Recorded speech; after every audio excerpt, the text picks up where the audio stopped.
The FRAISER WERP. Perhaps one of Madam Evolution's most ambitious, yet little-known idiosyncrasies.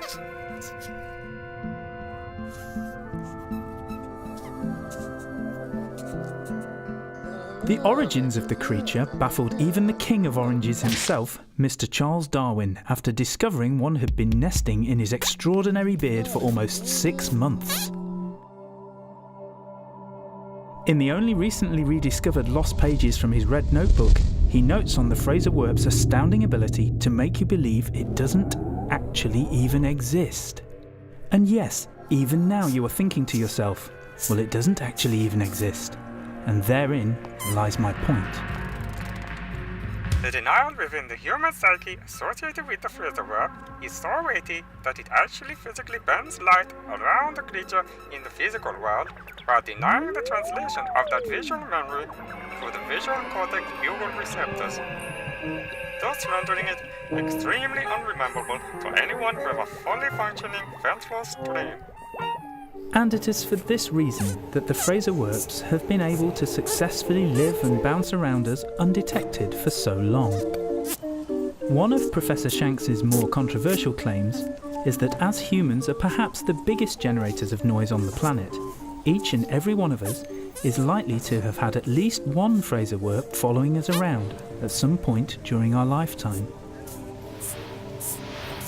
In fact, Shanks has been hard-pressed to convince any leading biologist or historian that the loss of a signal on a TV screen was actually quite often due to one's mind being unable to accept the possibility of a 2-foot-high FRAISER WERP bouncing up and down in front of it. Unfortunately, all attempts to prove this would simply result in his ridicule.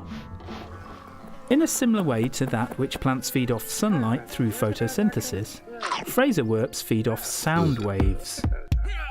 This can result in a clange of FRAISER WERPs loitering around fire stations, or, on days of little fire activity, car alarms seemingly going off for no apparent reason, just for a hit from that extra special, tasty, high-frequency snack.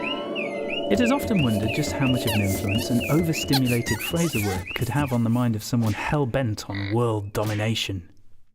Indeed, research has recently led to the conclusion that both the Battle of Trafalgar and the unorthodox winning tactics used by Nelson were in fact both orchestrated by the insatiable appetite of a clange of FRAISER WERPs, desperate for a bit of nourishment during an otherwise mundane and peaceful voyage.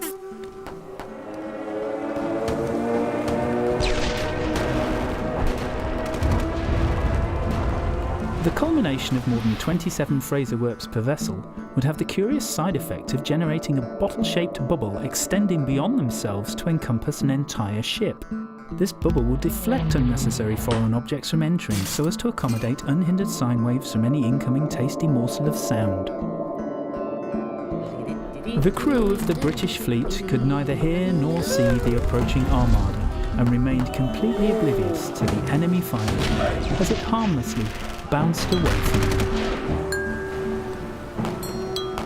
No one in their right mind would ever believe any of these events as factual, which is more or less true, as previous information suggests only someone with a defective ventral stream will be able to process, remember, or explain the last 4 minutes of their life.